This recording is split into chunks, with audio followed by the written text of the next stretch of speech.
ఎవరైతే 1, 10, 19, 28, 7, 16, 25, 8, 17, 26 ఈ తేదీల్లో జన్మించిన వాళ్ళకి ఈ కనుమ నుండి కనీ విని ఎరగని రీతిలో వీళ్ళ జీవితం ఉండబోతుంది. మీరు ఈ డేట్ ఆఫ్ బర్త్‌లో జన్మించి మీరు ఏ ప్రయత్నం చేసినా విఫలమవుతున్నారా? ఉద్యోగ విషయం, ఆరోగ్య విషయం, సంతాన విషయం, కుటుంబ విషయం ఎప్పుడూ మీరు డిసప్పాయింట్‌మెంటు. మీరు ఎంత కష్టపడ్డా గూడా కష్టం అనేది ఉంటుంది గానీ ప్రతిఫలం అనేది ఉండదు. భగవద్గీతలో కృష్ణుడు అర్జునునికి ఒక మాట చెప్పాడు. అర్జునుడు ఎదురుగా కర్ణుడు వస్తున్నాడు.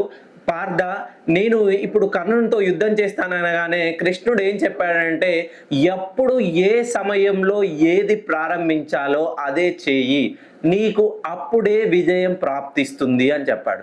అప్పుడు ఆ విషయం అర్జునుడికి అర్థం అవ్వలేదు. ఎప్పుడైతే అర్జునుడు కర్ణునితో నేరుగా యుద్ధం చేసే సమయంలో అప్పుడు కృష్ణుడు చెప్పాడు, పార్థ, నీ జీవితంలో ఇటువంటి క్షణం ఇది యావత్ ప్రపంచానికి మైమరపించే క్షణం. నువ్వు కర్ణుణ్ణి వధించేటువంటి సమయం రానే వచ్చింది. ఈ సమయంలో నువ్వు మనోధైర్యంతో కర్ణుడిపై విజయం సాధించి తీరుతావా అని చెప్తాడు. ఎప్పుడైతే కృష్ణుడు చెప్పిన మాటలు అర్జునుడు వింటాడో అద్భుతంగా మహాభారతంలో వాళ్ళ అన్నగారికి పట్టాభిషేకం చేయిస్తాడు. అలాగే మీ జీవితంలో ఎప్పుడు ఏది మొదలవ్వాలో అదే మొదలవుతుంది. ఎప్పుడు ఏది మీ దరికి చేరాలో అది మీ దరికి వస్తుంది.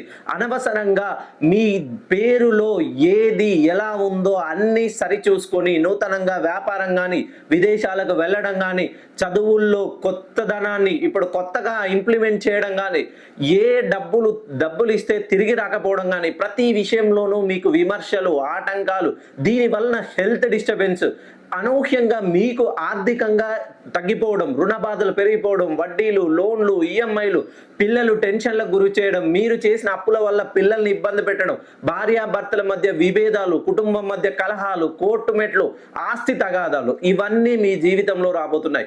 ఒకసారి మీరు నన్ను డైరెక్ట్గా కానీ పర్సనల్గా కానీ కలిసే ప్రయత్నం చేయండి. ఖచ్చితంగా మీ తలరాతను మార్చే శక్తి న్యూమరాలజీకే ఉంది.